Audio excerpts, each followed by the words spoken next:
Bonjour, je suis Miguel Gomez, je suis président du pôle Habitat Île-de-France. Je représente donc tous les constructeurs, promoteurs, aménageurs au sein de la FFB, la Fédération Française du Bâtiment. L'état des lieux en 2025 est simple. Une construction de maison individuelle prend 2 ans en intégrant les délais administratifs. Notre clientèle est représentée par des cadres supérieurs et des professions libérales sur des tranches d'âge entre 30 à 55 ans. Les évolutions des coûts de construction ont été importants. On peut considérer que sur ces 5 dernières années, on a eu une hausse de 20 à 25%. Pour nous, nous ne sommes pas dans un ralentissement conjoncturel, mais bien sur un blocage structurel. La hausse des matériaux due à la crise de l'énergie, que l'on peut considérer à peu près de 20%, plus la hausse des taux d'intérêt, ont fait que ce qui valait 100 pour nos clients vaut 140 à 150 aujourd'hui. Les salaires n'ont pas suivi et nos clients n'arrivent plus à financer leurs projets.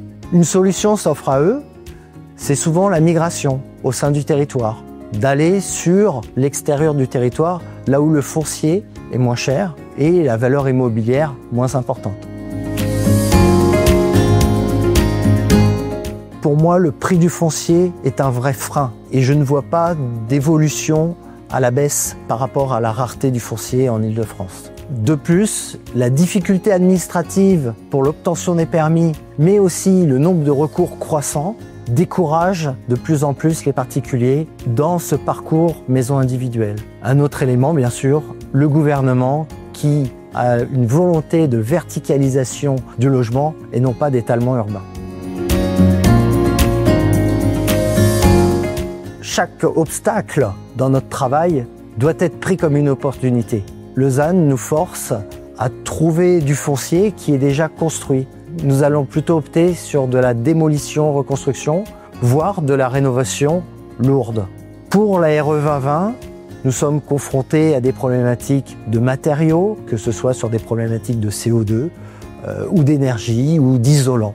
Avec toutes ces nouvelles contraintes normatives, les constructeurs doivent être plus flexibles et s'adapter plus rapidement aux évolutions. Nos solutions sont le maintien du PTZ, la reconnaissance du statut du bailleur privé, la révision du ZAN et une meilleure gestion des obtentions de permis ainsi que la réduction des délais de recours. Pour continuer à en discuter, je vous donne donc rendez-vous ici à la Chambre des notaires le 9 septembre à 11h.